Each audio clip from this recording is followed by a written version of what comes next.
stakes are too high. We can't roll the dice. We're going to take back our country from these incompetent politicians that don't know what they're doing. This is important because our country is really at a crossroads. We cannot win if we are divided, if we are fighting against each other. But that is exactly what's happening. Now, if one person turns out victorious tonight in the Iowa caucus, one, plenty will point to it as the single greatest earth-shattering, knee-knocking upset of all time politically. Of course, those who go that far will be immediately slammed as being hyperbolic to the point of needing tranquilizers. But in the end, they could be correct. Time to unlock the cage doors. Let loose the political animal for this caucus Monday. Let us begin by sliding to the left and welcome first the veteran political observer from the Hill, Brent Budowsky. Then a convenient move to the right and welcome the former Deputy Assistant to Vice President Dick Cheney, Ron Christie. Gentlemen, here we go. Let's play caucus. And I'm going to begin with you, Brent, because that's exactly what I led with. If Bernie Sanders wins, this will be dramatic, incredible, unbelievable. The earth itself will tear itself apart. It will swallow everybody whole. Are you falling for any of this, Brent? Well, I wouldn't go quite that far. What I would say is it would be the upset of the century if Bernie ever got the nomination, and even if he wins the Iowa caucus, which I believe will be close. And on the Republican side, by the way, I think the man to watch is Marco Rubio, which I've been predicting since June. But basically, it would be a dramatic upheaval of young people and progressives turning out to vote. And it will be a profound event if they do. I'm not saying but let me hit will. you right when you get to that, Brent. What makes you think, unlike others who say that the young people in Iowa are not necessarily going to show up in caucus, they're going to spend time at home, they don't want to be involved in this? Oh, actually, I think it is more likely that they vote than that they don't. My editors at The Hill asked for predictions, and I did a prediction of I give the edge to Sanders, but I don't believe this is very predictable. And I wrote a much stronger piece in The Hill today about Bernie is fighting for the upset of the century. Now, what I will say is if he's running against Donald Trump, or for that matter, if Hillary is running against Donald Trump, the polls show that Bernie beats Trump by 10 points, by 15 points, by 20 points. And I will tell you, in brief, I took the liberty of wearing a Donald Trump business suit right now. It's right here. It's one of the best garments ever made in Mexico, and I'd love to watch Bernie or Hillary debate Donald about that. Oh, you political suck-up, you. My God, Budowsky, I didn't think you of all people would tell that. All right, Ron, good to see you again. Let's come to you next here. Let's talk about earth-shattering, groundbreaking moments here. If Ted Cruz manages to get past Donald Trump, because, wait a minute, Ron, I'm looking at all these polls in front of me here. They tell me that's impossible.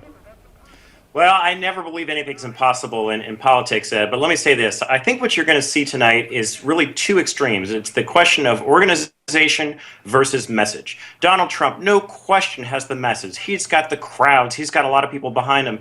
But what Ted Cruz has is he's got thousands of volunteers that are going across the state that are organizing, taking people to the caucus locations, making sure they have all the information they need. Donald Trump might be the populist, but if Cruz's ground game is really as much as it's supposed to be, I think we could see a narrow, eked-out win by Ted Cruz. Does your experience tell you that as the caucuses gather this evening, that they will be able to change any minds whatsoever? We're told that that's what the purpose of the caucus is. Get together, do a little elbowing here and there. Not going to work, huh? No, I don't think so. Look, no offense to Iowa and New Hampshire, but the last time I checked, we have 50 states in the United States, not 2. And I think there's an overblown really emphasis on Iowa and New Hampshire. Yes, what is it going to do? It's going to winnow the field. It's going to eliminate those that don't have the really traction to go the distance. But to suggest that Iowa is going to determine who's going to be the next president tonight, I think is a little overblown, Ed. Brent, I think that's something that we need to discuss here for a moment because, again, no offense to the people of Iowa. We understand that they are proud about what they do here. But if you look back at history, Iowa does not have a great recent record of telling us who is going to be president of the United States, the nominee either way, Brent. So are we not putting too much emphasis on what's going to happen tonight? We've got to take it in a threesome. Tonight, New Hampshire, South Carolina, the only way to really do things. Yes?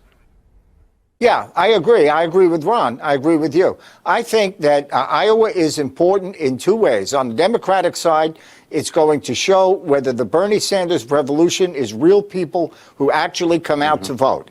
I think more of them will than the pundits think, but we'll find out in a few hours. On the Republican side, I think what could happen in the caucus, on the Republican caucus, is that a lot of Republicans who aren't for Trump or Cruz go into that room and they say Rubio is the guy who can really make a race out of it, a three-way race at least, with him in it, and they coalesce around him, and he does better than people think.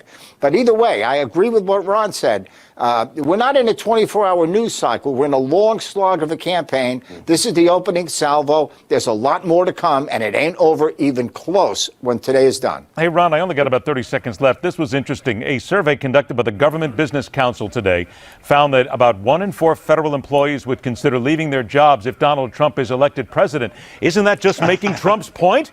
Because Trump and his people have said that you get me in there, I'll tear Washington apart and I'll change the culture. That's a win for Donald Trump right there. That's a win for Donald Trump right there. We've seen the number of bureaucrats in Washington has grown by thousands under this administration. You know, I wish I could have one of these nice, cushy federal jobs. You know, we've all been there before, Brent and I up on the Hill and certainly on the White House. But yeah, if you guys want to leave, don't let the door hit you on the way out, and I'll turn out the light for you. Real quick, Ron, you're 1-2. Who wins the Republican side? I think what we see tonight, very quickly, Ed, is I think that we see a Cruz-Rubio. Ooh, that would be interesting to see. Brent, 10 seconds to you. 1-2 for the left. I think Bernie sneaks through, but I'm not that confident. I think Rubio does better than people think, and wherever he finishes, he's called one of the winners. And here I thought you were going to pick Martin O'Malley all this time. Brent Budowsky and Ron Christie, gentlemen, always a pleasure. Thanks so much for joining us. Talk to you soon. Let's take a break from these political battles for a moment and another war that could threaten the planet, and I am not being an alarmist. Next on The Hardline.